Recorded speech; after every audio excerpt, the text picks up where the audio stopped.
And then, of course, you've got Indiana Jones and the Dial of Destiny. Yeah. And we might as well just lean into it now.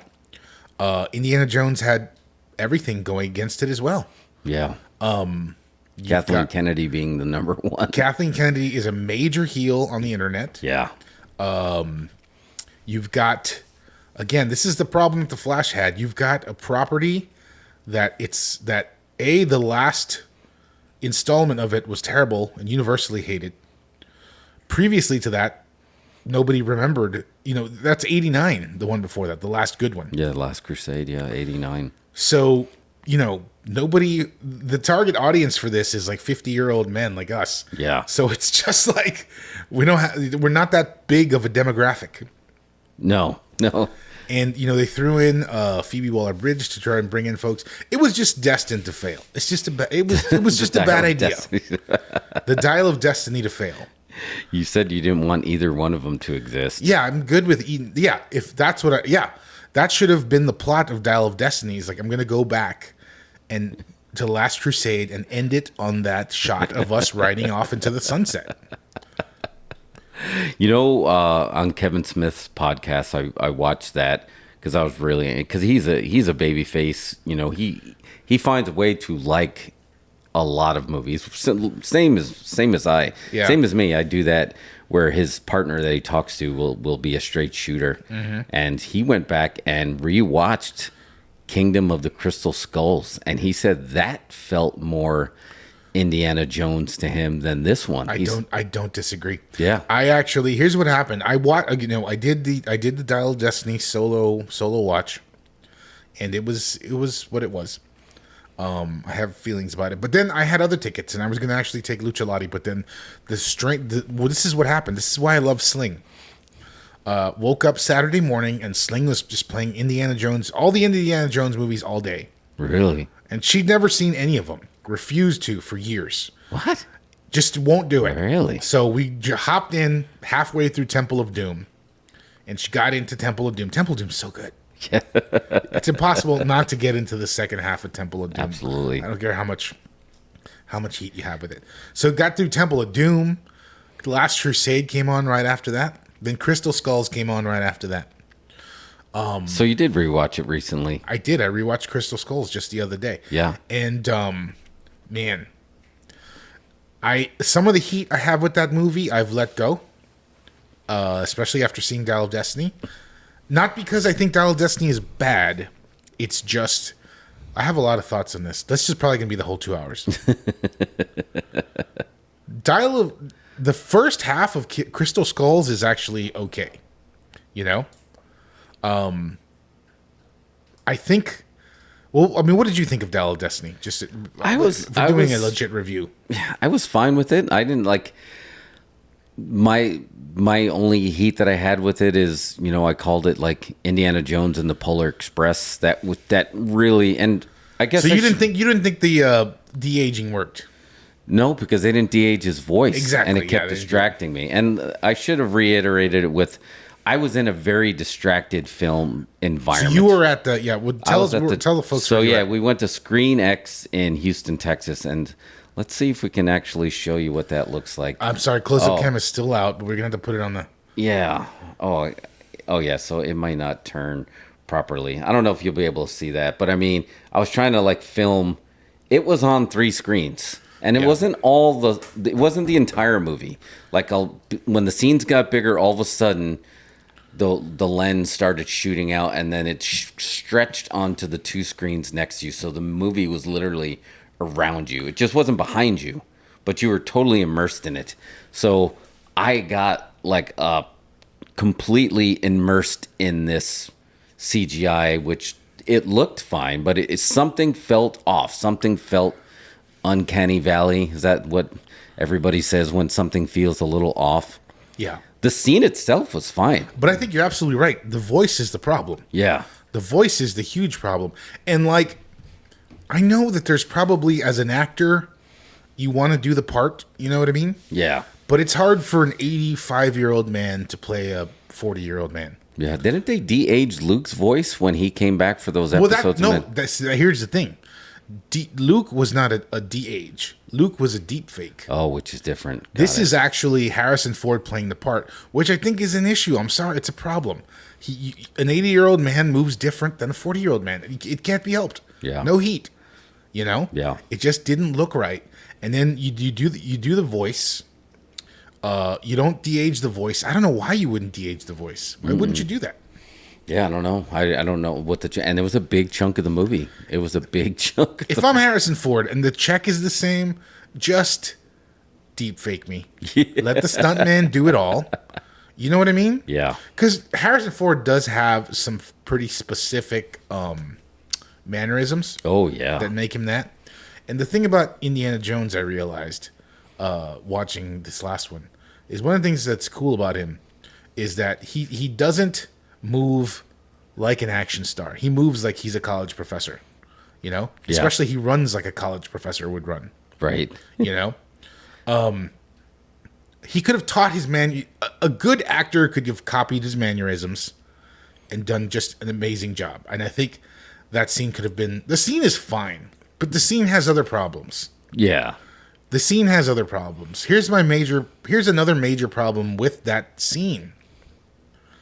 Every time there's an opening scene in any other Indiana Jones movie, it has nothing to do with the rest of the movie. And in this one, they installed a huge plot. The entire plot is spelled out in the opening scene. Oh, yes. That's strange. That doesn't make sense, isn't it? The Indiana Jones opening scene should always be a throwaway. The James Bond type of exactly. Opening. Yeah, I didn't realize. Till he gets back, say that. Till he gets back to the university and the actual plot starts. And instead, they put so much story into the beginning, and it was too story heavy, you know? Yeah. Also, it's too long. You mentioned the other day, you said your aunt went to see Temple of Doom and was like, it started with action and never stopped. Yep. It's like that's what they tried to do with this movie. But again, Indy's 80 at this point. You gotta lean into that. Yeah. Like I said, I wouldn't call it a bad movie at all. I wouldn't call it a bad movie.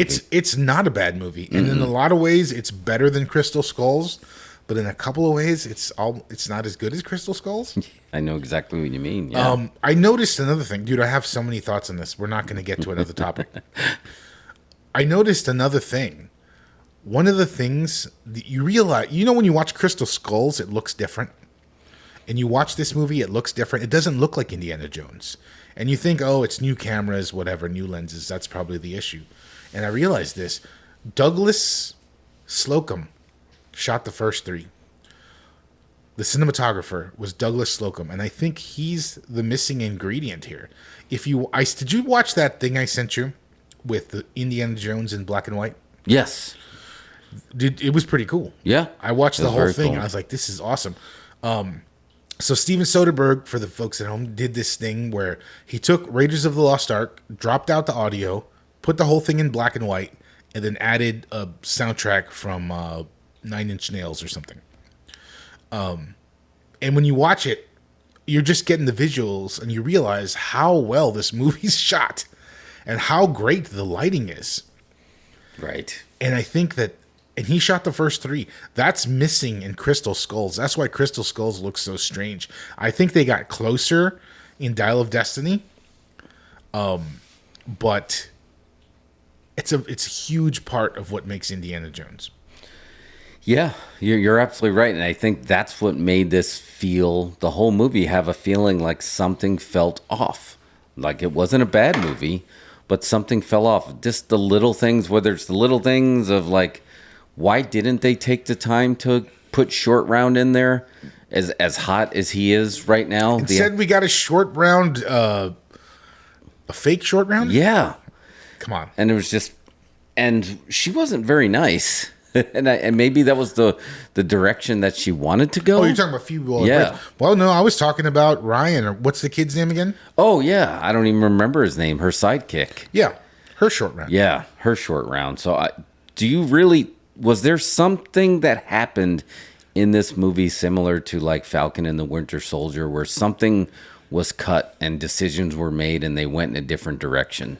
Like the rumor was she was going to take over. Do you think that's what happened and then they just pivoted? Well, I think they definitely telegraphed that quite a bit in this movie. Yeah. Quite a bit. Especially, there's a scene where, I don't know what town they're in, she comes out and she's kind of dressed like Indiana Jones, but her hat's white. Yes. And then she makes a couple of offhanded comments about his hat a couple of times. So I think that they were setting up with that. And honestly, I think that's fine. I think it would have been fine if they had played this right. Like Phoebe Waller-Bridge being the new Indiana Jones, but in the 70s. I like that idea. Oh yeah. I like that idea. I think that works. It wasn't the actor, it was the execution. Yeah. Because we'll shoot on if they would have ended it where, do we need to put a spoiler warning up? I don't know. That's fine. We'll put it for the people. I love you're always warning the people. I know. Even though they've seen it already, and they're not going to see it at all. They don't care. Yeah, there's a lot of people that are so adamant that they're just not going to go see it. Yeah, and same with Flash too. Yeah. That's impressive. They're stronger than I, because I enjoy the theater experience. But like, if they would have just booked it where they got a time machine and they would have booked it the same way I told you this, like Quantum Leap, he does go back in time, and then he finds a way to go to different points in time, and now she becomes the archaeologist of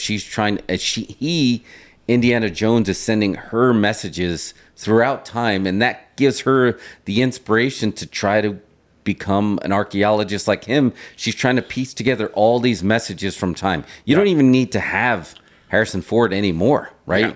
You just put little clues here and there, and now she has a reason to be an archaeologist. But they had the time machine. Well, no, it wasn't. It was a compass that showed you how to jump to certain points in time. So it wasn't a time. Only one point in time. One single point in time, and that's it. Which I did like. I mean, once you kind of when they're about to go into the time rift, you have no idea what's going to happen. Yeah, that was good. It's been a long time since you go to a tentpole film and not have any idea what's about to happen. That's true. Yeah, I had no idea. That was really good. I think a lot of stuff was cut from this movie. A lot of stuff was reshot. It feels like that. That's what it is. Like, it's not a bad movie, but something felt missing. Yeah.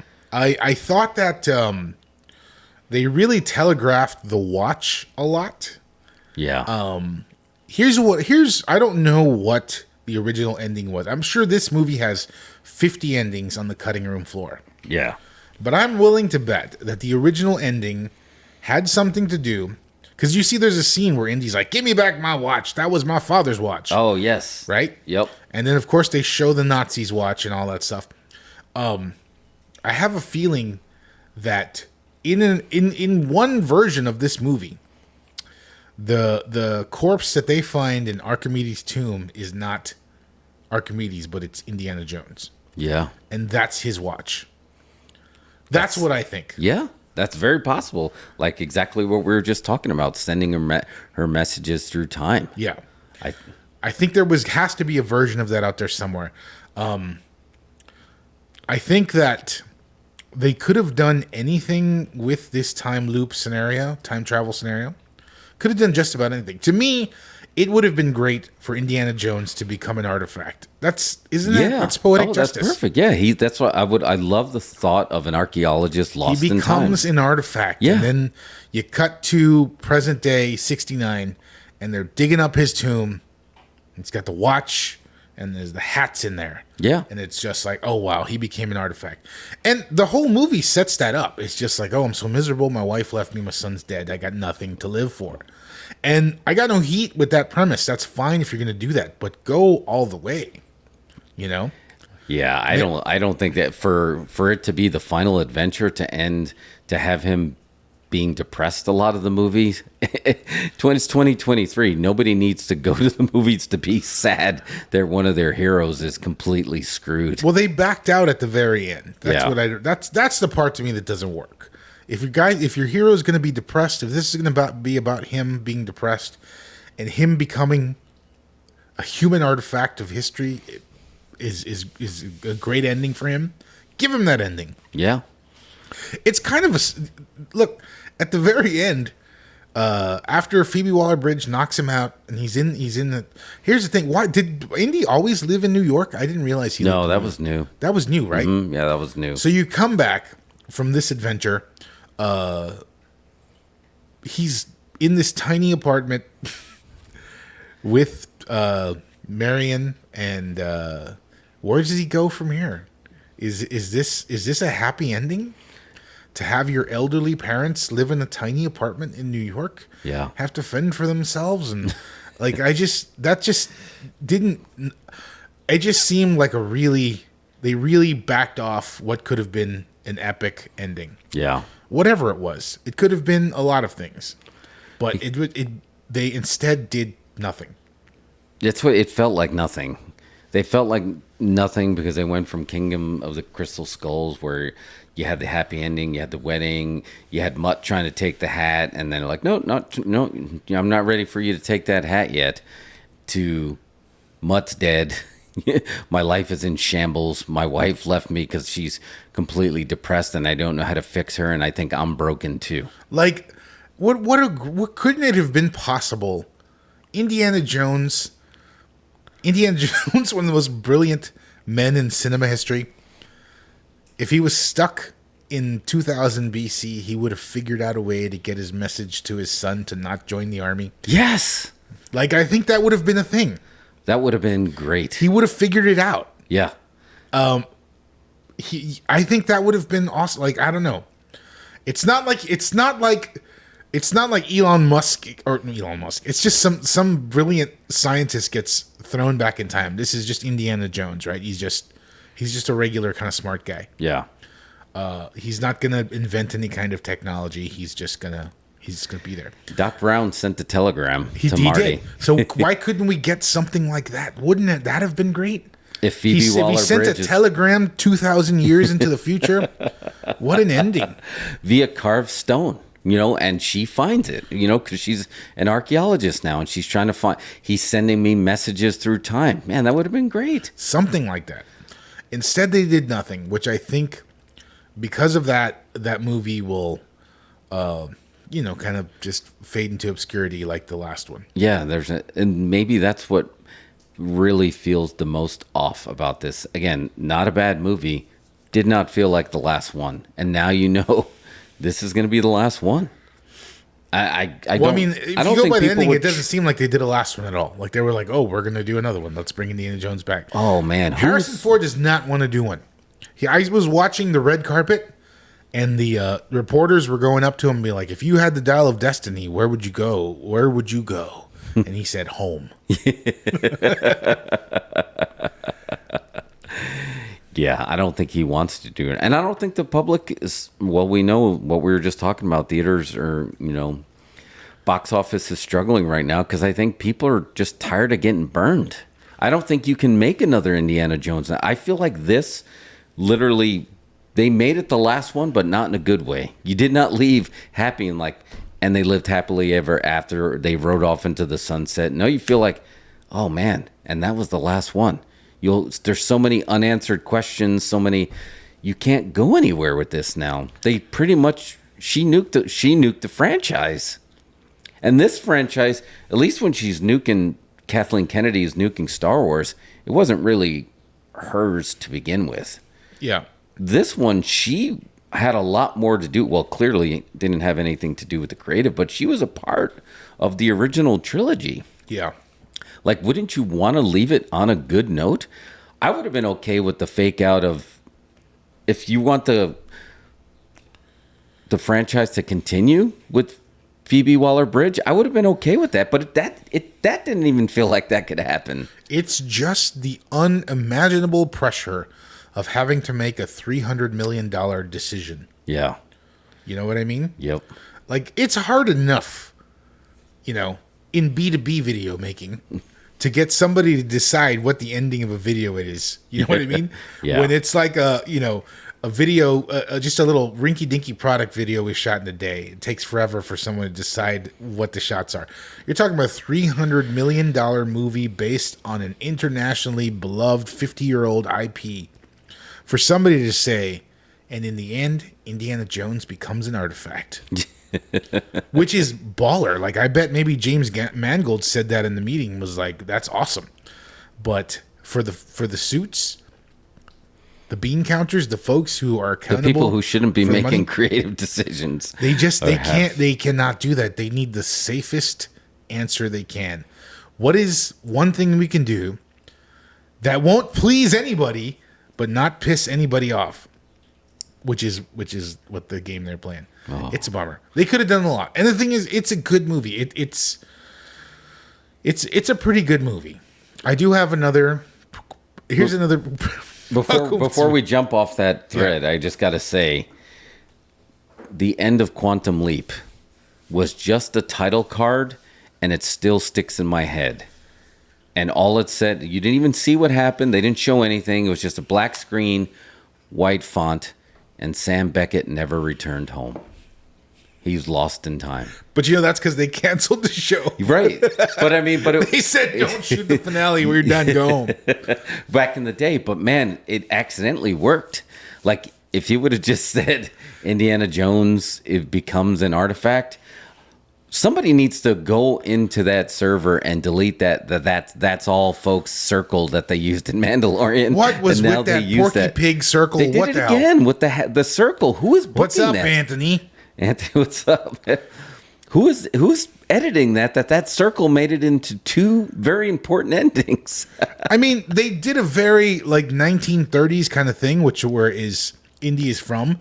But I think one of the things that really worked in this movie, more so than the last one, was putting Indy in the 60s. The 60s came through. The 50s seemed stupid. Yeah. But the 60s came through, and there's that one black FBI agent. She's awesome. Yeah, she was fantastic. She was so good. So it was this is kind of cool. That's why I thought Phoebe Waller-Bridge could have spun off of this and done a show. Being archaeologist in the 70s is pretty good. That still kind of works. Oh, you know? You could have done something with that. She doesn't have to be Indiana Jones. She can be... What is her name? Helena something. Yeah, Helena Shaw. Helena Wombat. Yeah, or whatever. Wombat. Yeah. You could have done something You could have called it Wombat. Yeah. I think that's a pretty good show. But it just... Again, here's the thing. Don't make these movies so expensive. J. Edgar Hoover, he did have a brief on Indy. Yeah, enough with the big budget. Enough. They should have known who he was already. Yeah. Why wouldn't they know who Indiana Jones is? Yeah. They said in Crystal Skulls, they said that he was in World War II and he helped us so much. We never saw any of that. Yeah. So they would know who Indiana Jones is. Yeah, man, do you really think it's a coincidence that the same EP, the same studio head is behind it, and this is the second hero that she turned into a crazy, grumpy, I hate my life old man? I'm sorry, your hero just turns out to be an old man who's just not happy with life. Is that really a coincidence? She just did it twice now. Well, I mean, I wonder how much of that is Harrison Ford. I wonder if that's his input. But it just felt very much like Luke Skywalker in The Last Jedi. It did. It felt a lot like that. And it's just sad because, again, I don't blame Phoebe Waller-Bridge at all. It's the same way I don't blame... I think she did a fine job. I think she was fine in that movie. And it's the same way I don't have heat with any of the sequel trilogy actors at all. It's not them. They're just booked wrong. The character's fine. The actors are fine. You're just booking them wrong. Yeah. And if you really wanted this to continue, that was not the way to do it. I don't think they wanted to continue. That's why it's so weird. Like, I think they intend... Harrison Ford's not doing another one. No. He's not doing another one. No. As it is, I mean, every action scene is him driving a car. It's like he couldn't do anything else. Right. It's just like that's pretty much. There's like 3 car scenes. That's the most you can do. You can't do a whole lot of. Right. Know. I would have liked to seen, if we're gonna fantasy book it here, I would have liked to see Indy be more of the victim. You know what I mean? Like in the street what is it, in the market scene where Marion gets kidnapped in Raiders. Oh, yep. You just flip it and let Indy get kidnapped, and it's it's wombats trying to save him. You know what I mean? Yeah, I think that would have But been. they made her such a heel at first. She didn't need to be so much of a heel. No, what? Why? Yeah. They never really explained why. Yeah.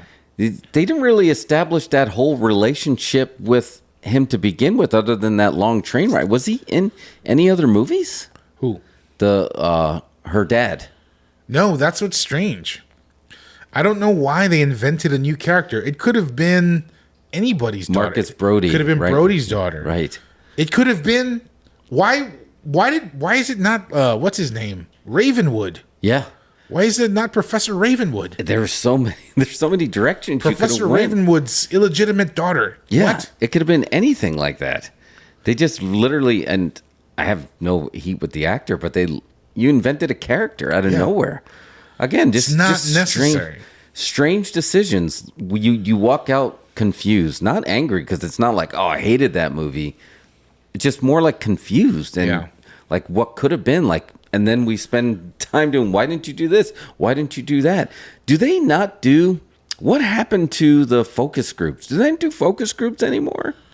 I'm positive they do, but the thing is, spoiler culture is so huge now that I think they do like controlled focus groups that aren't giving you that's not giving them a proper reading. I guess, because man, But this movie is only for the fans. Nobody who has never heard of Indiana Jones would have any interest in this movie. no. Who in the world on TikTok wants to watch a movie about a college professor who searches for artifacts? An 80-year-old college professor goes to Madagascar to search for, No. an old artifact. That's not a movie anybody wants to see these days. No, it was an old franchise, and they just shoveled it out for a little bit of extra money, I guess. Did he even swing on the whip in this one? I don't even think he did. He just in that one scene, which they had in the trailer, when back off and then the gun. But he didn't swing on the whip. Oh, no, swing. Oh, you meant swing. No, I don't think so. Yeah. I don't think he did. Now I know exactly what you're meant, where it's just like, I kind of wish the movie didn't exist so we wouldn't have these confused feelings. I would like to have the Dial of Destiny and erase these two movies out of existence. just to ride off into the sunset. Yeah. Because I do. I would like to correct the internet, though, if the internet's listening, because I see this a lot. Everyone keeps saying the third Indiana Jones movie was called The Last Crusade, and it's like, it's The Last Crusade. It was meant to be the last one, right? No. It's The Last Crusade, as in the Crusades, as in this is the last part of the Crusades, not the last Indiana Jones movie. Yes. Oh, that's a good point. Can I you never tell heard the of that. internet about that? Because they keep bringing it up. You just did. Because, like, they keep saying that's like, oh, Last Crusade, it was supposed to... No, they weren't saying this is the last Indiana Jones movie. This is The Last Crusade. I think The movie was about the Crusades. I think they were hoping for a little bit of a double entendre, right? Maybe. Maybe, but that's But you're definitely absolutely right. That was not. They didn't mean it in the literal sense. Exactly. Because I don't think they were ready to close the door. No, not if they're not. Not if there's money to be made. It would come back. How did you feel about the way the handling of Mutt? I'm fine with it.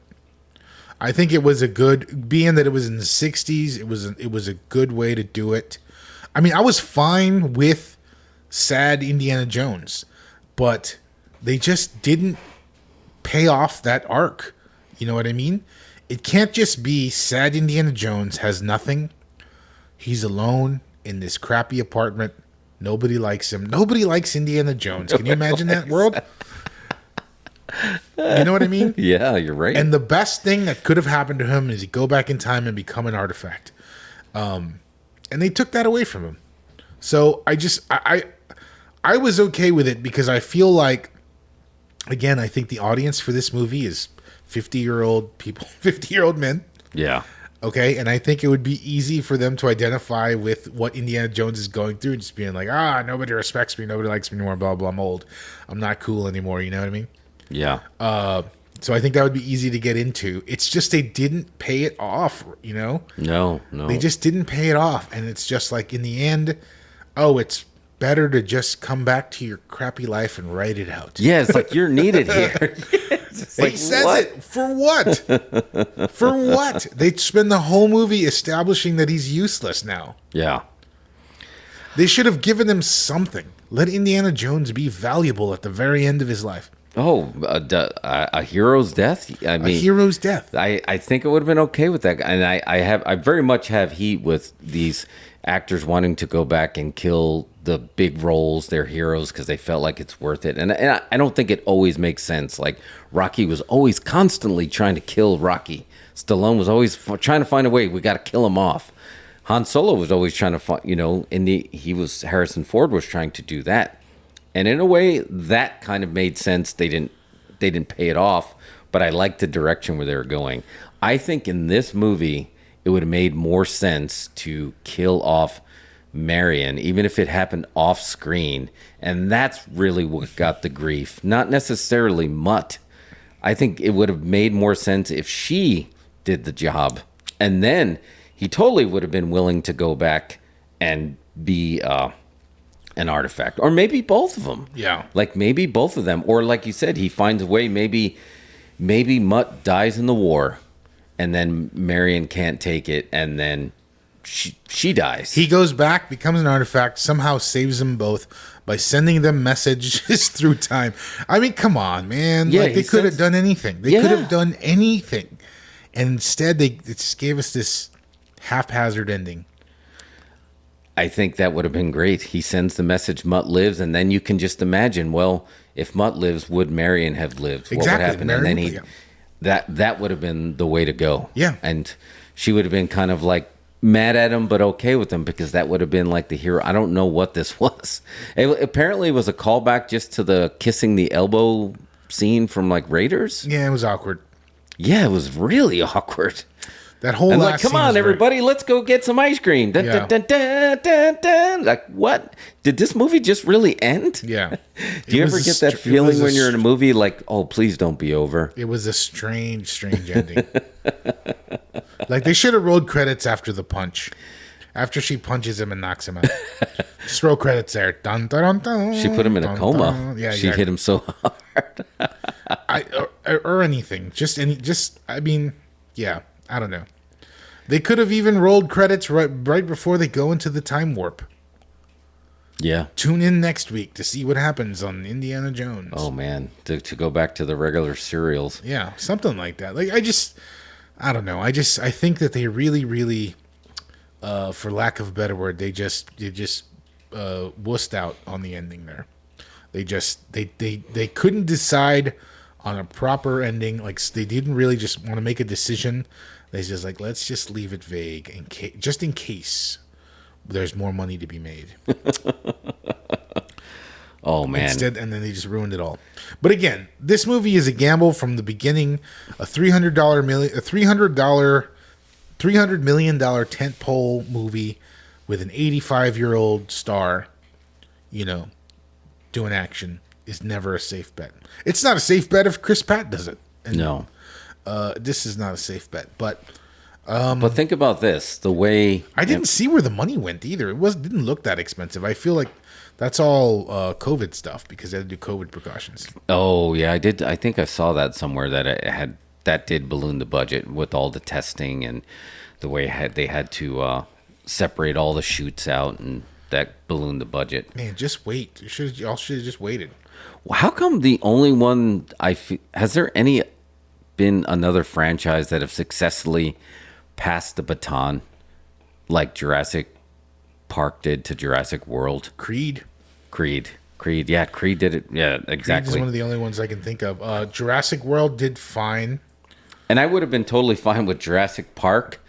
Skip the next Lost World, skip part 3, and then we would have got Jurassic World, and then you can skip those other last two as well. Sure. But the baton from the first one to the new first one was perfect. Police Academy 4 to Police Academy 5. And they passed the baton from Mahoney to the other guy. To Assignment Miami Beach. Yeah. I don't know what Creed was a perfect pass.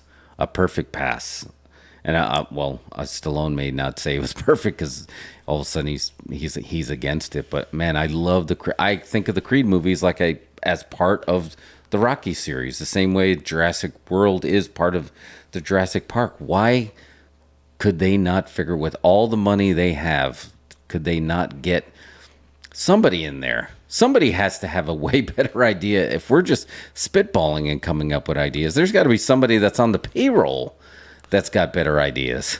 Yeah. To have passed that off. But anyway, if we watch this review back, we might think, oh, they really didn't like this movie. No, we did. We liked it well enough. I liked it. I just wish it didn't exist. That's all.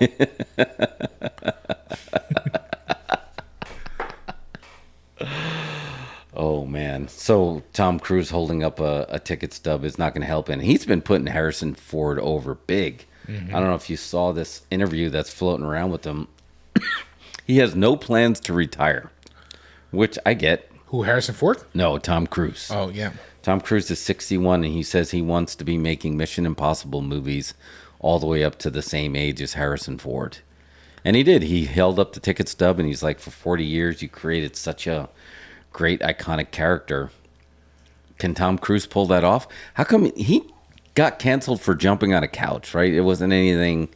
Like, there's rumors about him, but that was the only thing that really he got called out on, right? Well, he's also in a weird cult, but I mean, we don't like to mention that. I meant like the official. Oh no, he came out against pills, right? That's part of the whole cult thing. Yeah. I guess that all kind of gets bucking in. Yeah. But people forgot about it. I mean, yeah, I think so. The thing about that weird cult that he's a big fan of is they have a lot of reach and they have a lot of power. Yeah, they got a lot of So money. they can help folks in the cult. I don't know how are they able to keep... Pro wrestling couldn't keep kayfabe with the internet. How are they able to keep kayfabe alive? They have the strong grip in Hollywood. They can push people, put them over. These guys are like, what's the guy who ran Mid-South? Oh, Bill Watts. They're like Bill Watts, but in cults. They can make you a star, or they can bury you. Oh, so before we jump off of Indy, I know I pulled this up and I was going to read it to you. James Mangold talking about the ending.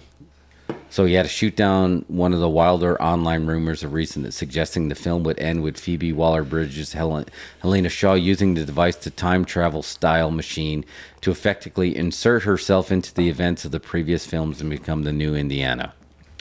And he said, the ending he got is the ending we wrote 2 years ago. When you start writing anything, you don't know exactly how you're going to land it. You just keep working. And there were moments when I thought maybe there's going to end up going back to Germany and he'll stop Mads from doing what he's doing. But I felt like we already did that with the opening. My good friend Oscar Mayer would call that baloney. That's total baloney. The threads of other endings are in the movie. Yes. They're it there. Feels like that, right? Yeah. Yes. Yeah, you're right. He's been going online a little bit and getting not as deep as like Ryan Johnson. You know what that's what we call Hollywood kayfabe. Yeah. We don't do we don't. We're smarter than that. We know what's going on. Yeah. We're smartened up. Yeah, and he said Mangold, he never had any intentions of leaving Indian line in the past. It seems to me it would have been kind of a suicide by time warp and kind of grim. Like, is he really going to be happy? Even Phoebe says with leeches and blah, blah, blah, watching people haul dung around in carts and slaves. No, the whole thing seems more like the impulse of a guy who doesn't know what he would be going home for. What? Nah. Yeah. Nah. No. Shout out to James Mangold for doing business. Yeah. He's trying. That's 100% not true. Yeah, it feels like it. Him in the past hauling dung and doing whatever an ancient Greece. That's his dream. Yeah, you literally just said that's of the worst. Dream. Anything in the past. Imagine every Indiana Jones movie, there's always the part where he explains the whole premise of whatever the artifact is, and he's so into it and so excited, right? Yeah. And you're telling me putting him in that scenario, putting him in that book would not be the greatest experience for him Yeah. in his twilight years. I mean, he's not going to live that much longer. Let's be real. Right. Indiana Jones not going to live that much longer. We can say that. Yeah. No heat, no disrespect. No. You know, he ain't. And you know what? Whatever. He'll be wearing diapers shortly. It's not a. It's we don't know heat, but it's just like let him have a last adventure. Right. That would be the way Indiana to go. Jones in the tiny apartment is the next movie. Indiana Jones and the slumlord from hell. It's just like, why?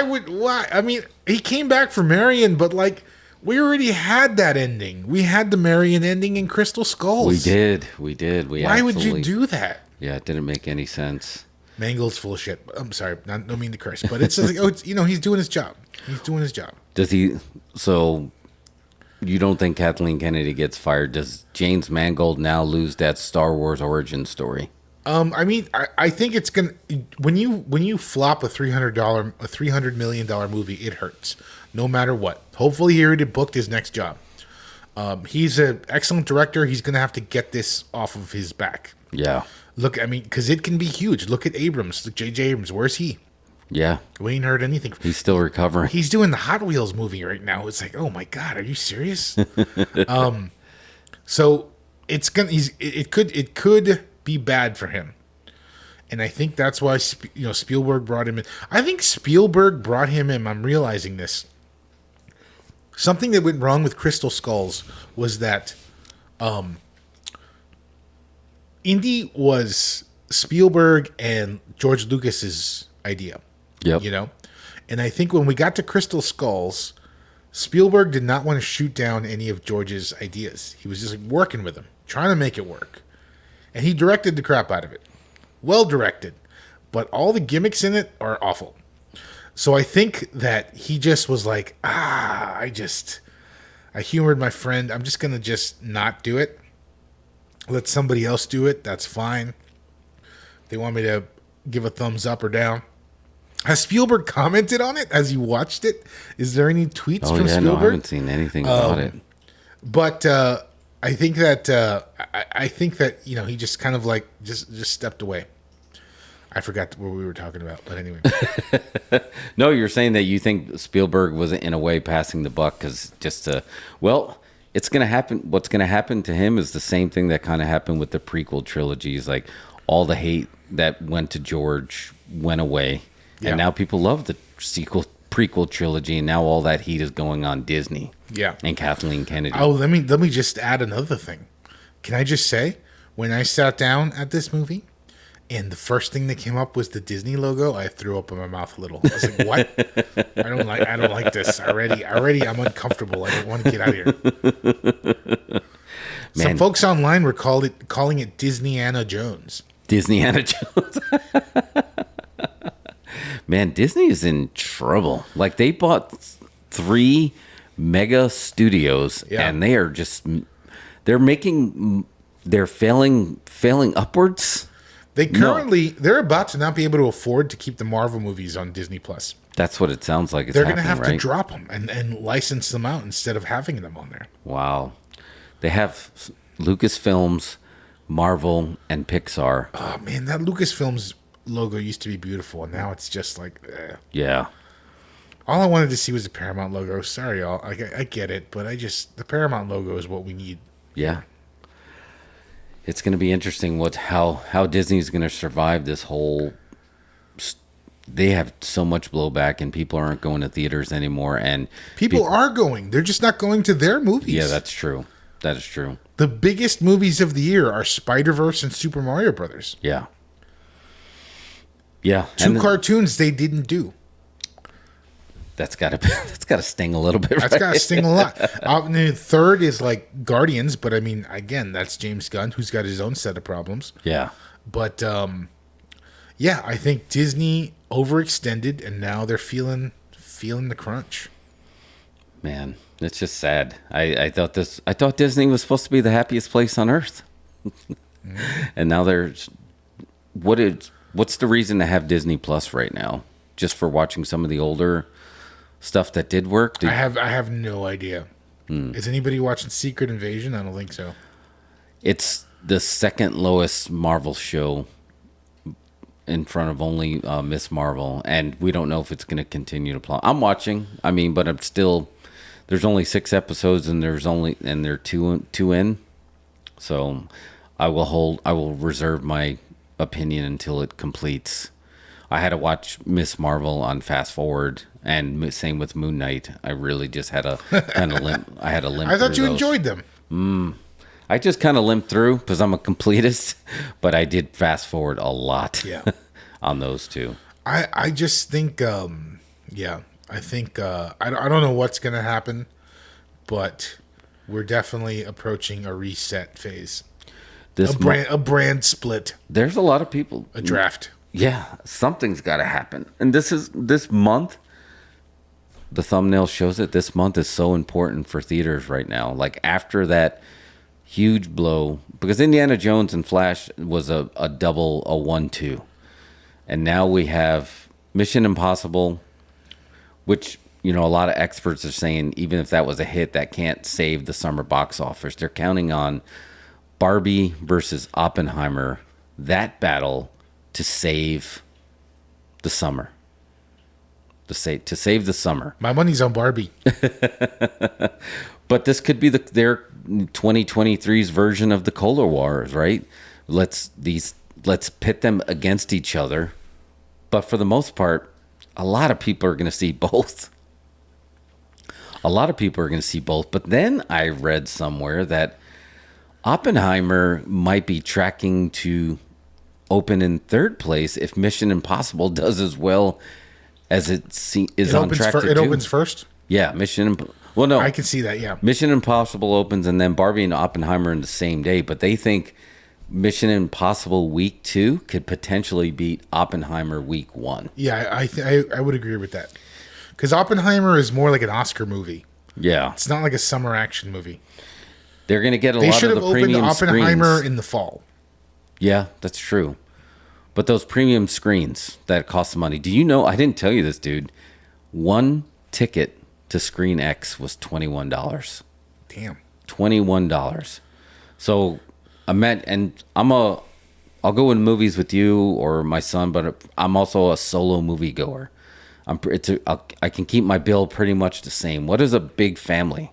How do you take your family to the movies? Yeah. Like every week. Yeah. You can't. You'll go broke. I have no idea. They're right. And that Kevin Smith If I had a was talking family, about I'd leave this. him at home and go solo. Probably have to. Kevin Smith was shocked. He's like, it's like you can come to Smodcastle. It's just like we'll charge you like $10. Yeah. Like why are people charging so much? But he's like, oh wait a minute. But yeah, I mean, I guess we got to sell our popcorn and our soda. Well, the movies are so expensive. They're $10 million. They're $300 million. Enough. Well, do we need them to be that expensive? No, we don't. You really don't. I told you this off the air that Kevin Smith at Smodcastle said that at the same time that The Flash was playing and it had like 25 people in there, the Blues Brothers was playing in a theater and was sold out. The Blues Brothers from 1980. Yeah. And what was the budget on that? And that probably even had a higher budget. Oh, that movie went so over budget. That was basically like the Indiana Jones of its time. And you know what? That movie's epic. I will never get sick of watching it. Great. It's so good. It holds up really well. Like I've rewatched that not too long ago. Like you can watch that movie and obviously it looks dated as far as like the cars and the clothes and the people in it. But as far as like the story, what a great original story for a Saturday Night Live movie. Yeah. The Chicago classic. But they were, anyway, to go back to it, they were saying that they think Mission Impossible, if it does well enough, Oppenheimer's not going to be able to hold on to some of the premium screens that it wants. Like it's definitely going to have the IMAX, but Mission Impossible is playing in IMAX, but Oppenheimer was shot to play in IMAX. So I don't think, here's my prediction is Oppenheimer's not going to do as well as anybody thinks it is. Yeah. I don't think the trailers are particularly a draw to any young people. No. Who are off for the summer. Like I said, this to me seems like a fall movie you release for Oscar consideration. I don't think it's going to do that well. It could possibly flop, but I think it'll have legs. It's Nolan, but let's face it, Tenet. I think Tenet was super divisive. I don't think a lot of people liked it. I didn't really care for it. So it's got an uphill climb to it. Yeah. People are planning Barbie parties. People are going to be partying their asses off to watch Barbie. Yeah. They're going to have... I mean, Alamo has like cocktail parties and brunches and all kinds of stuff going to watch Barbie. Hey, I think Barbie is going to be really good. It has to be. I mean, it's got the IP. They gave the IP to Greta Gerwig, who is a great director. Yeah. And just, on the upswing. And her husband wrote it, who is Noah Baumbach. Noah Baumbach, right? And he usually writes like family dramas. So I think this is going to be like a subversive Barbie movie. I think it's going to have some teeth. So I think it's going to be really good. Oppenheimer, we know what we're getting. We know we're getting a drama. We know we're getting a period piece. But again, is that a summer movie? Do I want that in July? I want that in September. Right. Yeah, and the whole thing is, again, we're past the sweet spot. Like, what's going to get the 18 to 24 to the theaters? Not Oppenheimer. Not Oppenheimer. They'll go for Barbie. Yeah, they will go for Barbie for sure, and they'll go for Mission Impossible too. Yeah. I think Oppenheimer. I think maybe Chris Nolan needs a little bit of a reality check. He was gunning so hard to release Tenet in theaters during the pandemic, and it's like, bro, you see you watch the news? Do you watch CNN? I don't watch CNN. I don't watch television. But you are aware there's an invention called television, and on this invention they have news. Nice, Quentin. You should tune in to the CNN channel and just watch for a little bit. But I'm just saying, I think that he might have put himself in a bad spot. Yeah. And I'm sure it's going to be a fantastic film. Just maybe not a July movie. Maybe a September, November movie. I'd rather go see Oppenheimer after like turkey on Thanksgiving. Nuke your leftovers. Because you take the family, right? It's like a history thing. Take the family to learn about the most destructive weapon ever created by human beings. You're right. It should feel more like something that would be on like the History Channel, right? Put it out on Black Friday. Oh man. I think he might have tripped himself up by trying to do that. Why is Oppenheimer? Now I'm thinking about it. Why is Oppenheimer a summer movie? It doesn't make any sense to me. Because it's an Oscar movie. He detonated a real bomb, right? That's cool, but just hold it a couple more months. Well, when was the last time he hasn't released something in that July time slot? For some reason, that week in July has become Nolan's week. Yeah, I mean, you got to just get over that. You just got to let that go. You just got to let that go. You can't hold on to those things. He became what we talked about before of like what director will get you to the theaters as long as his name was in front of it. And I think Nolan has become that in its own way. But for a little bit. Yeah, but I do agree with you that this is not going to be in 2020. I don't know if you've heard, but this world's been going through some stuff. Yeah. I don't know if reminding like one of the most recent giant mistakes we've ever done is going to be highlighted on the screen. I remember going to Tenet, and shout out. It was absolutely the first movie I'd seen in months and months. Oh yeah, that came out, right? But what an awkward experience! First time back at the movie theater, everything smelled like antiseptic everywhere. Yep. You had to order your popcorn on your phone, and it would show up with a lid on it. You know what I mean? You had to wear masks the whole time and cut a little hole in your mask for popcorn. The buffer seats. Buffer seats, although which I didn't mind those. The buffer seats were fine.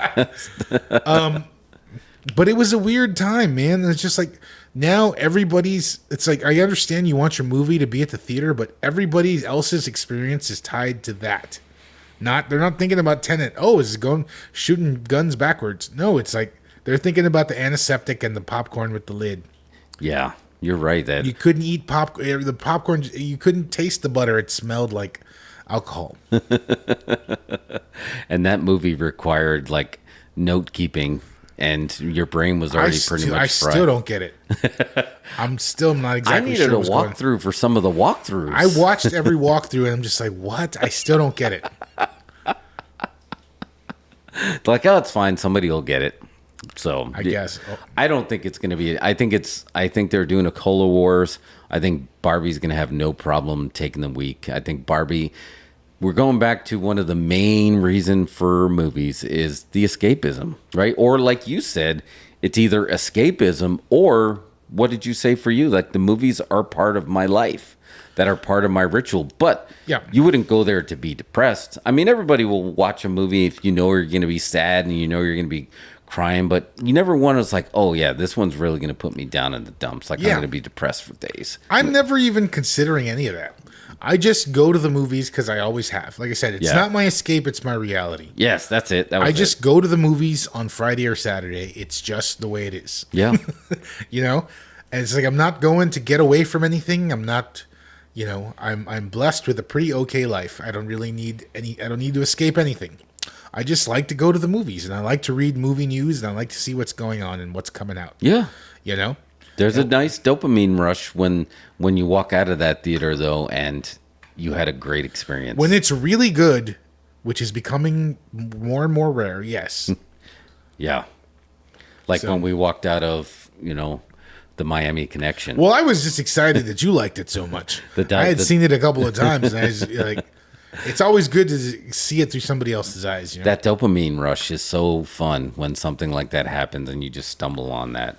And I kind of got, and I feel like Guardians kind of gave me that. Guardians was very good. Guardians kind of gave me that because that gave me closure. Yeah, that gave me like even if Star-Lord returns or you just imagine Guardians keep going, you had a little bit of that dopamine rush. Seeing Spider-Man across the universe, it was movie 2 of 3, so you're like, okay, I'm gearing up for 3 whenever 3 comes out next year. Yeah. But when it's like going to be like there's going to be no Oppenheimer 2 Electric Boogaloo, Nuclear Boogaloo. It's not going to be there. So like when you're going to walk out, how are you going to feel? You know what? I've heard some of the pre-buzz, and apparently people are walking out sick to their stomach or something. Really? Yeah, like shocked. So I don't know what the ending is or what's going on, but apparently it is. I mean, it's not pleasant. I mean, what are you going to do with a happy ending with a nuclear bomb? Dude, mushroom cloud and put googly eyes on it? You know, one of the, yeah, exactly. You know, we can talk about this because of our age. You know, one of the first movies I ever taped off of TV was The Day After. The Day After, yeah. It was horrible. It was horrible. Like, why did we tape that? Yeah. Why did we watch it? It stuck with us, man. They were just like, is it going to be 2023's version? We don't need A Day After in 2023. Yeah. Things are pretty messed up as it is sometimes. Yeah. I mean, there's a lot of good stuff out there too but the news doesn't focus on that. Social media doesn't focus on that. You got to like go out of your way to find this good in the world because nobody's going to present it to you. So when you infiltrate the movie theaters and you take that, where your imagination could go wild, and it's going to put you in the dumps too. Like I don't want to walk out and puke. I mean, unless I'm watching Terrifier. Yeah. But that's different. Yeah. You'll puke in the mashed potatoes scene. That's part of the experience. That's part of the experience, right? Right. Which Terrifier 3 is coming next year, so we'll see. But I don't know. I am excited that a lot of people are excited for Barbie, and I'm hoping it really does work. I think it'll be good unless Warner Brothers somehow squashed it, which studios can do. They can squash a lot of fun. Yes. Hopefully they didn't spend too much money on it, and that'll give them some freedom. But again, given the pedigree of the folks they got behind the camera, I think there's potential for this to be like a subversive classic. Lego movie. That's what I was thinking. It could be Lego movie, but live action. I was thinking Lego, like I just remember people you would never expect to be singing everything is awesome. You know, when everything is good when you're part of a team. I'm hoping that you're going to have that. And I'm sorry, man, RRR kind of exposed something that maybe I wasn't willing to face, but I've known it since the original Grease. If you get a good dance number in a movie, it puts you in a good mood. Yeah. I didn't realize how much that really does help. Oh. Like put you in a good mood with Boogie Nights. Boogie Nights is depressing, but like it's got that dance number in the middle, which is amazing. Yeah. You know? I mean, I think, again, to bring up Guardians, just like at the end, when they were playing, Yeah, when they're playing Florence and the Machine. Florence and the Machine song, yeah. Yeah, and they were all doing that dance. That was like, that does put you in a good mood. It gives you hope, So I feel like you're right that we might get that with Barbie. So now I'm rethinking is like, maybe we do need to cleanse our Oppenheimer palette and see Barbie second. Like Tom Cruise said, I'm seeing Oppenheimer on Friday and Barbie on Saturday. I don't have tickets to Oppenheimer, do you? No. I got Barbie tickets and I got my lunchbox from Alamo, but I don't have Oppenheimer tickets up. I don't know when to see it. When is a good time to watch the destruction of humanity? Yeah. For brunch or for dinner? When should I watch it? Yeah, and it's over 3 hours, right? Yeah, it's too much. Man, over 3 hours. I don't know if you've been. Have you been? When was the last time you've been to the IMAX here at Bob Bullock? Oh, what was the last thing I saw there? I want to say it was a Marvel movie, but I don't know which one. I was there for Jaws, and I was reminded that those seats were not built for comfort. Yeah. They were built for a 30-minute documentary. I'd rather go to that one, to the one where we saw Mad Heidi. Let's go to that one. Oh, just the regular. Yeah, why not? I mean, the seats are comfortable. They got the Jack Daniels slushies. That's great. I'm all for great presentation. But when we walked into the Flash just to look at it, I was like, this theater looks great. Yeah. Oh yeah. That XD will be good. XD will be a good one. That's where I didn't go to IMAX for Inception. I saw it at that XD, and it works well there. I'll tell you, the Alamo just put in Adobe, and it's great. Oh, really? Yeah, it's really good. Yeah, you were telling me that you went. I think it will be okay. The seats are adequate spacing, I think.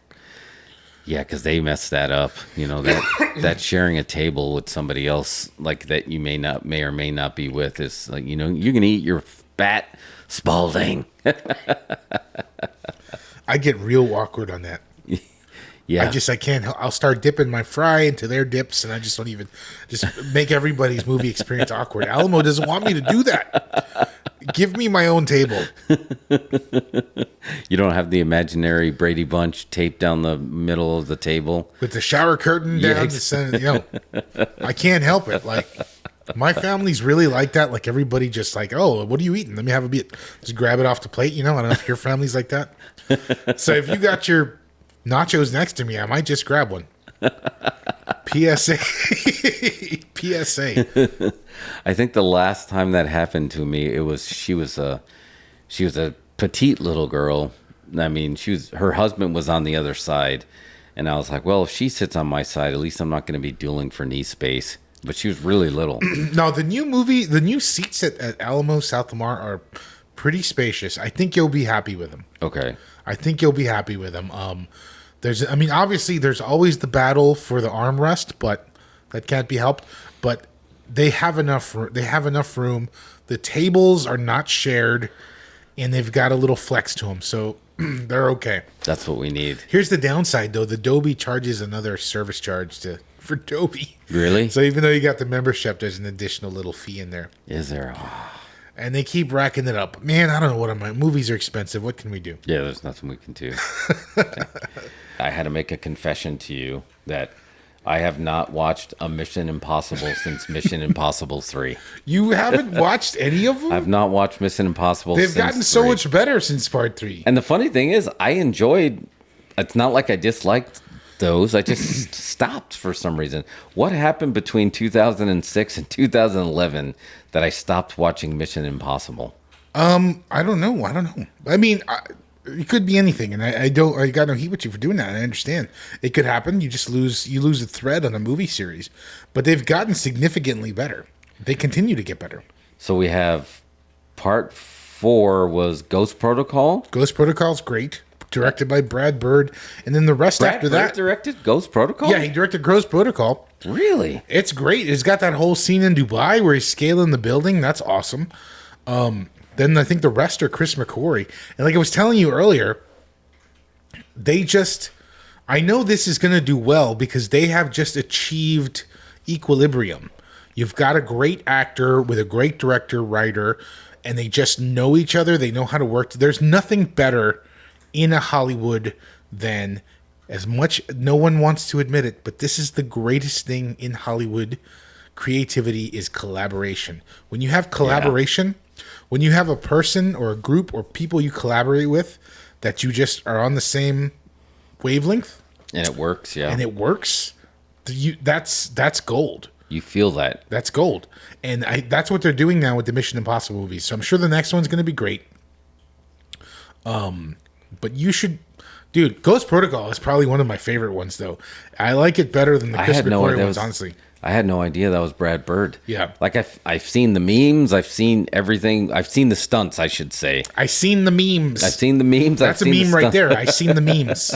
But I have not seen Ghost Protocol, Rogue Nation, Fallout, and now Dead Reckoning. And I feel like I have a week to try to watch all three of these movies. So we have Brad Bird, and then Christopher McQuarrie directed the other two. I just don't know. Again, for no apparent reason, because I don't like Tom Cruise's personal stuff.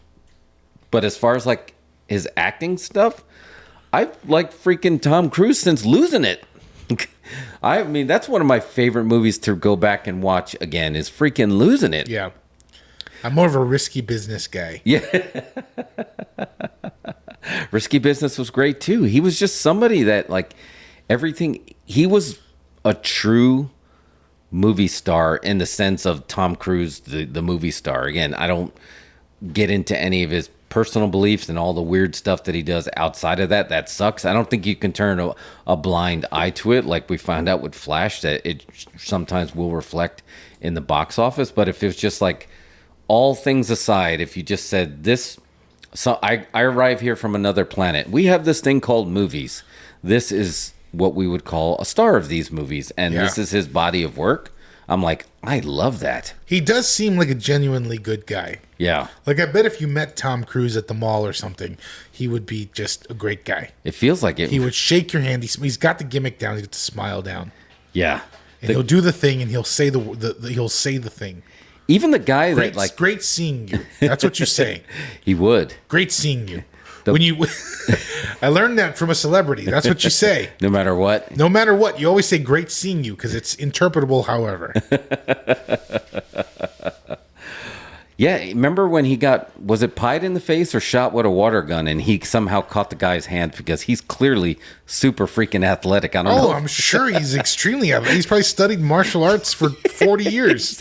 And then he just like held the guy's hand. And he's like, "Why'd you do that?" Yeah. No, tell me, why'd you do that? Mm-hmm. But yeah, he knows how to use a sword. He knows how to fly a jet. I mean, it's not some... Ride a motorcycle? Jump off the motorcycle with a parachute on his back. Yeah. He's become a little bit of American Jackie Chan, right? As far as like doing your own stunts. Yeah. So since where he...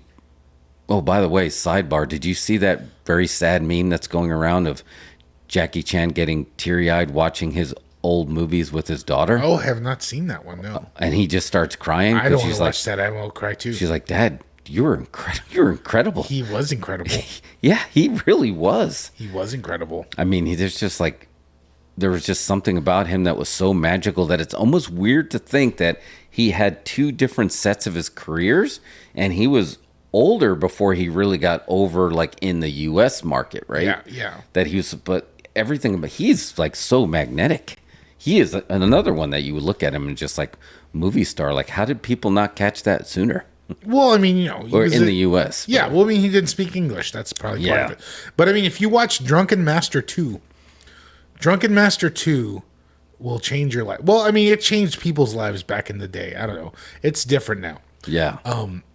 But I remember seeing that with my friends back in late 90s. I don't know. We drove 2 hours to go watch it. Oh, really? 2 hours at a mall that was playing it. Drunken Master 2, I can say this as a shoot. It's probably the greatest martial arts film of all time. There's nothing better. Over here, it was released as Legend of Drunken Master, which I think is a travesty. But I know, I remember watching it once because I learned about Drunken Master through Tekken with the Drunken Master technique. I love the Drunken Master technique, but that was all invented by Jackie Chan. Yeah, that's what I was thinking. It's That's not what I a was real like, thing. I was like, where did that come from? And then that's He how I got invented down it that all for the thread. Drunken Master movies. Drunken Master 2 is so good. Like, it is on a different level, a different plane of existence. There's action movies and there's kung fu movies and there's Drunken Master 2 on top of that. You know, it's so good. Man, you make me want to go see it. You right should now. watch Drunken Master 2. Don't watch Legend of Drunken Master with the RZA soundtrack and all that. I mean, I love the RZA, but we don't need that. You can find Drunken Master 2 in its original format, I'm sure, out there. Yeah. All right. There's not a better martial arts movie. There's just not. I'm not surprised. Yeah, I totally buy that. Again, he was such a huge star, you know, and it took Rush Hour to finally get that through people's heads. Which, are they really making another one? What are they making? That's the rumor. Really? That's the rumor. With Jackie Chan and Chris Tucker. Chris Tucker, yeah. I don't know about that one. I don't know either. Chris Tucker, I thought retired, but then he popped up in Air. Yeah, that's like an Indiana Jones situation. Yeah, it's risky. I'm man. not sure about that. I'm starting to get to the point where I used to love the revisiting of IPs, but lately I'm just so scarred to the point where, like, let's just leave it alone. Just leave it alone. Just leave it alone. Leave because us I'm alone. risky. But to flip back to this, if you were to do there is no machete cut for Mission Impossible. Just watch them straight through from, because they're all standalone, right? It's like, except for this one, right? It's a Dead Reckoning Part 1 and Dead Reckoning Part 2, which is next year. But well, if you're gonna machete cut Mission Impossible, I would say you'd have to do it this way. Watch Mission Impossible 1. But don't watch it in a row with the rest of the movies. Watch like Blowout and then watch Mission Impossible 1. Because Mission Impossible 1 is all pretty much a Brian De Palma movie. So if you're going to watch Mission Impossible 1, that's got to be night one of your viewing experience. So you watch Blowout and Carrie or something and Mission Impossible. And that's how you watch that movie. Then you get to Mission Impossible 2. You watch Mission Impossible 2 and Hard Boiled and The Killer and Better Tomorrow 2. Because it's a John Woo movie. And it fits this movie has a lot of heat on the internet. They watch it and they think it's stupid. It's not stupid. It was 2000 and we liked John Woo and Limp Bizkit. That's what we wanted. That's what we wanted at the time. So you watch Mission Impossible 2, Hard Boiled, and The Killer. And you'll be okay. Then you get once you get to part 3, that's when it actually becomes Mission Impossible. Even though I don't like part 3 all that much. So watch part 3 as the kicking off point to Mission Impossible, then watch the rest of them. Okay. But part 1 and part 2 exist in their own machete cuts, where you watch them not with Mission Impossible films, but with films of that director. Oh, okay. That makes sense. That's a good, that's a short. There will never be a J.J. Abrams film festival, I'm sorry to say. It's never going to happen. No one's ever going to watch Super 8 and Alias and Mission Impossible 3 in a film festival. I forgot he did Mission Impossible 3. He did. Oh, wow. So what you want to do, if you ask me, Machete Cut starts with Ghost Protocol, which I think is fantastic. Ghost Protocol is I like it better than the Chris McQuarrie ones, honestly. So Machete Cut, watch Mission Impossible 1 with Dress to Kill, Carrie, and Blowout. Watch Mission Impossible 2 with Hard Boiled, The Killer, and Better Tomorrow 2. Mission Impossible 3, just skip it. And then jump to Ghost Protocol and watch the rest of them. So then we got Rogue Nation, Fallout, Yeah, Dead Reckoning. I think that's the way to go. All right. Yeah, I have some work. I have some work ahead of me. I need to get there as fast as possible. Just start with Ghost Protocol. If you start with Ghost Protocol, you'll be like, oh, I do want to see what happens next. Yeah. Okay. That sounds good. Was there any hanging threads from Fallout that people are waiting, like any kind of cliffhangers from Fallout that Dead Reckoning is going to solve, or is this just a continuation? Well, no, definitely not. I think by the Fallout, they had achieved. optimum Mission Impossibleness, where it was actually we have a team and we're solving a thing. Got You it. know what I mean? Okay, that sounds good. I'm excited for Dead Reckoning because our boy is back. You know, For Mission Impossible 1? when we think a lot of people when they think Bad Boys, they think Will Smith and Martin Lawrence, but you and we think of Sean Penn and Viking and Tweety and Esai Morales. Isn't he in Bad Boys? Yeah, Esai Morales. He's in Bad Boys? Yeah, Esai Morales is in Bad Boys. To me, he'll always be Bob from La Bamba. Richie! Yeah. I also great and remember him in that, but I just always remembered him from Bad Boys, the better Bad Boys. Put it out there. Sean Penn, Bad Boys, 1,000,000 times better than all the Will Smith and Martin Lawrence Bad Boys put together. I mean, come on, you had Clancy Brown as a guy named Viking? Like, come on, this is great. And when you realize, like, wow, soda cans are really dangerous when you put them in pillowcases. They can be dangerous. Yeah, but I loved Bad Boys. So I was like, it took a second for me to register that, like, Esai Morales is the heel in Dead Reckoning? He's always been a heel. But I just had no idea. Like, I didn't know he was back. Like, I don't... He was a heel in Ozark. You didn't watch Ozark? Oh, no, I didn't watch Ozark. Okay, mate, see. I was trying to think of the last thing I saw him in. Like, your brain jumps all the way back. But let me see. He was a heel in La Bamba. Bob was a heel. Yeah, I mean, he was definitely great in La Bamba for sure. Where is it? See, even the first thing at Google is just like, what happened to Esai Morales? Nothing. He's just fine. Like nothing. He was in Chicago. He's fine. PD. But like, yeah, why would you say what happened to him just because they're not working there hasn't been any work that they've been in? He's fine. Yeah, so I'm excited, and he looked like it was just good to see him back on the big screen again. And I remember him we saw him on a lot of TV shows, right? He always seemed like he was on a lot of TV shows, but I couldn't find any of the big movies. Oh, that was the last thing I remember, and he popped up out of nowhere. He was in an episode of Curb Your Enthusiasm. Was he? Yeah. So yeah, I don't know. I saw that on there. It was cool, but he was in From Dusk Till Dawn, the series. Never saw it, but I could see him being in it. I did. Yeah, I watched it. I don't remember him in that. Anyway, so is the whole premise of this next Mission Impossible coming out? Did they jump on the AI thing? Is this something to do with AI? I have no idea. We'll know shortly. Okay. Yeah. 'Cause did you pull your? I know I want to see this, so I'm gonna not really watch any more trailers. Which I respect. Usually, if I want to see it, I just avoid the trailers. I don't really care about them. Okay. It's like, yeah. If I think I want to see it, I'll just avoid the trailers. All right. Of course, I go to the movies a lot, and they play them for me. Yeah, I was gonna say, but it's so much better to watch a trailer on the big screen like that. Yeah, but I really do. It's funny because I used to be, back in the day, I'd go to the movies, and if the trailers had already started, I'd walk out and get the next screening because I had to see the trailers. Agreed. But now It's just like I literally want to walk in during the last trailer and sit down during the last trailer. Well, we time it. You know, I think Alamo you probably go to the most, or no? Would you say Alamo? Yeah, probably I go there the most. AMC second. AMC, Dolby, and IMAX only. But here's the thing. Hey, theaters, how about this? Wouldn't this be a great idea? Can you just do an app or something with a running clock that tells me when the movie actually starts?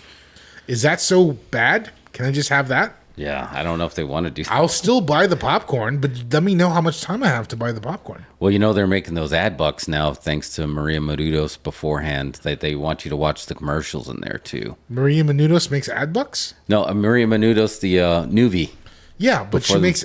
No, but I'm saying that all that stuff that has those embedded commercials and stuff like that, aren't they getting ad revenue for that, the theaters? So I'm sure they are, but I mean, If they make an app that shows you when that's going to happen, that's the equivalent of TiVo giving you that fast forward through the commercials button. Yeah, but I still need to But know I how agree much with time you. I have to buy popcorn. I do like that. Because if I get to the movie and there's not enough time to buy popcorn, I won't get it. Dude, you can just put that in the bottom right. Just like you have this long to get the concessions because they're going to make money either way. Exactly. I think it's a great idea. I think Yeah. that's a really good idea. Just have it running in the bottom right-hand corner. Just like you have this long before you better be sitting in your seat because you just never know. It's 15 minutes average for Alamo. Cinemark averages 27 minutes. That's a lot of 27 minutes. That's a lot of trailers. Yeah, like when you get to the M&M I've seen commercials, these all on my phone. you've seen them multiple times. Yeah. It's very like when was the last time you've seen a trailer in the theater that you didn't already see? I mean, it's not super rare because I don't really watch trailers online anymore. Even because you send them to me all the time. I'm going to tell you, I don't watch them. I don't watch them. I just don't hit play on them. I'm just like, I'll watch this later. When the universe tells me to watch it, I'll watch it. I do. I get pulled into trailers. Yeah. I I just don't because I don't. Yeah. I know it's going to be there. I'd rather just see it when it's meant for me to see it. I used to wish that they would actually take an hour screening and you just sat there and watched nothing but trailers and then you left. Yeah. Well, they used to do that at Alamo Drafthouse. They did? Yeah. There's just you walk out excited. There's Yeah. you know what you leave with? Hope. There's even a show on Sling that I have on my DVR, and it's called Nothing But Trailers, and they just play movie trailers for Really? half an hour. Yeah. And we can't and the name trailers is kind of like saying pay-per-view, right? Cuz they don't trail the movie anymore. Let me check your age and pop culture demographic. Do you remember Movie Time? Movie time. Movie Time was a channel, kind of like VH1, and they just talked about movies all the time. No, Do you I don't remember Movie remember. I Time? don't remember having that. Who was it? I think Greg Kinnear was on it. Really? I think Joel McHale was on it. Movie Time. Oh, really? We'll look it up on the break. All right. Yeah. No, I don't remember that. But it was a cable channel. I would watch that today. To this day, I would watch Yeah. that. I still watch that. I think podcasts have kind of taken that over because now I feel like they don't want. Now it's too polished. Like you didn't realize how polished Entertainment Tonight was. Oh, now yeah. now you watch Entertainment Tonight, and this is the Joe Rogan generation. People are like, "What? Why?" Yeah. Or like First We Feast. That guy always, Sean Evans always gets. Man, your questions are great. People like to shoot now. They don't like to be worked. Mm-hmm. But anyway, back to just real quick, just ending spot on Mission Impossible. Do you know if Dead Reckoning Part 2 has already been shot? No, it hasn't been shot at all. No, No, because it has a 2024 date. that won't happen. You don't think it's going to hit? Now with the writer's strike, nothing's coming. We're gonna have a dead spell of nothing coming out. Ugh. Well, we'll be going to see. We'll still go to the theaters. We will be the We'll ones be watching support- Blues Brothers we'll on the be watching re-release. Blues Brothers. So I'm all about that. So we watch the old movies because and that'll be our go home spot right now. Why the Last Drive-In is so good to watch these old movies that just somehow retain charms. And we would have watched a lot of these movies back then, probably would have hated them. And now, as time goes on, I think we're starting to love all these movies we would have hated. Is that a fair assessment? I think that's a fair assessment, but I think that comes from the fact that we've established this relationship with Joe Bob, and he's just like, here's a movie that I recommend. Yeah, and we trust And them. there's really nothing other than movie recommends from people that you trust. I mean, how many? I bet you don't have to name them, but I bet there's 20 people in your movie recommends that recommend stuff to you all the time that you never watch. Yeah. It's like Joe Bob recommends it. Okay, I'm going to see what it is. And the thing is, what's great about it is that he doesn't reveal what he's playing until it plays. So you're already in your seat, and you've got your chicken wings, and you've got your beers, and you've got what you need, and you're going to sit through it. It's only 90 minutes. Yeah. That's what's beautiful about a movie is just not knowing what's coming. And now that we're living in spoiler culture universe, everything is ruined. Everything has already been told to you what's happening. And I hate it. I Now, hate I it. didn't know. I didn't watch Dark Knight of the Scarecrow. I was just falling asleep on that Friday night. I couldn't. Oh, you didn't watch either of them? I started watching it, but here's what happened. Here's what happened. Let me just tell you. I started the American Gladiators documentary on Netflix. Oh, so good. Like an hour before. So good. And I was way into it. I was like, man, I want to keep watching this. I kind of want to keep watching this. I was like, I switched over to Joe Bob just for the intro and all that. And then was kind of like, I kind of want to go back to the American Gladiators thing. I was like, I'll watch this when it comes, when they post the whole thing. So I kind of went back and forth and I watched the American Gladiators thing. Well, I got to tell you, and I agree with you, and the American Gladiators documentary was so good. Have you ever had this happen? This is so good.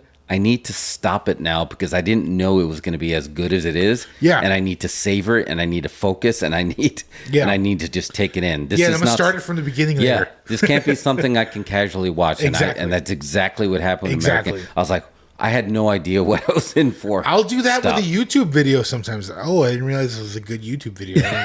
Let me stop it, and I'll watch it later. And you just savor it. Is that the new mark of quality? It's so good I had to turn it off. Yeah. Like you didn't expect it to be that good. Yeah.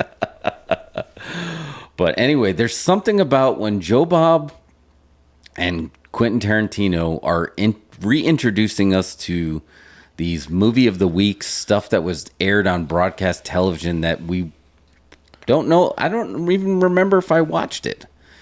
And it had Charles Durning in it, right? Charles Durning played the mailman. He played the mailman who just stayed in that Otis, and he stayed in his gimmick the entire time.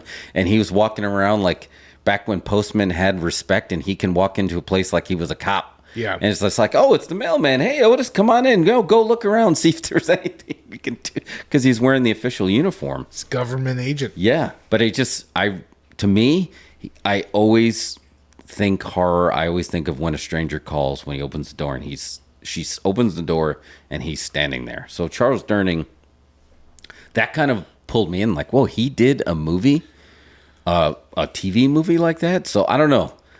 I just really dug it. There's like the vibe. The same vibe it gave me when we watched the Jodie Foster, Martin Sheen one. Oh, that one was great. The little girl who lived down the lane. Yeah. That was so good. Yeah. That was the vibe I got from this. And he had Dr. Giggles as the scarecrow. Yeah. Like this, I don't know, everything about it really, I think you should go back and give it a watch. No, I do. I'm going to go back and watch the full show. I was just really into that American Gladiators documentary at that moment. And I was like, I kind of want to go back and watch that. Yeah.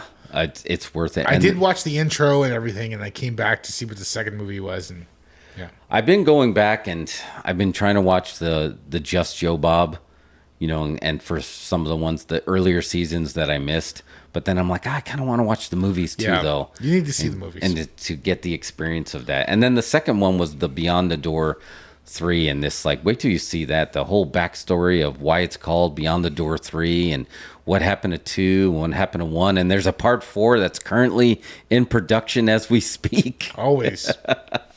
Always. Just everything about that. But yeah, again, he's become one of the trusted voice of classic content for me. Like, yeah. I would be really curious, and he doesn't do it, and maybe he's the same reason that Quentin Tarantino says he doesn't do it, where he doesn't want to insult any current filmmakers. So I feel like he dances away from it a little bit. Well, yeah, I think that's appropriate. I mean, you don't want to review current films. Yeah. I don't know if it would be as fun. Like, he'll go, he'll have... That's somebody else's job. Yeah. He's a curator, not a critic. That's a good way to put it. Yeah, he is a curator. Because his Dead City special was great. I thought it was really good. I think that's really good for the brand. And that show turned out really way better than I expected. And then I'm starting to wonder if do I like this more because Joe Bob told me to watch, because I watched the first episode with him. Yeah. And now I'm fully committed to it. Yeah, I mean, I think that makes sense, honestly. Do you ever go into, let's see if we can actually do it. Like, do you have movies that are part of the Last Drive-in, those classic movies that like really blow you away, other than they're good because of their charm, or you're like, wow, this was really a great movie? Movies from the Last Drive-in. Yeah, that we've watched this season. This season. Yeah. I can't remember what the movies were this season.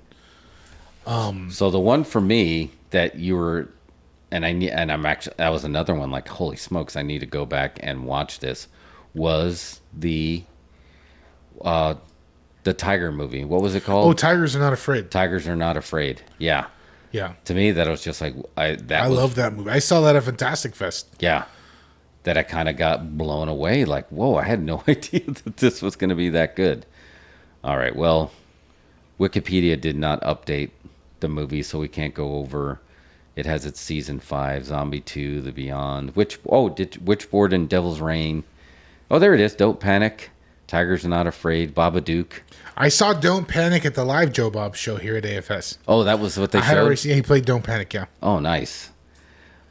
What was the other one? I felt like the Babadook was the Babadook and Tigers Are Not Afraid that I was shocked that. I feel like that was the closest we got to current movies. Yeah. And I got to tell you, I liked the Babadook better watching it with Joe Bob than when I originally saw it. Yeah, sure.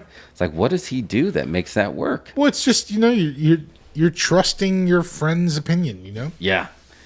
And then he did put Sharknado in there. That was a good choice, though. And the Amsterdam movie, I'm currently on the prowl for the full song, so change that to my ringtone. The cover song that they did, man, it was just so good. That show just works so well. I think more people need to be watching that.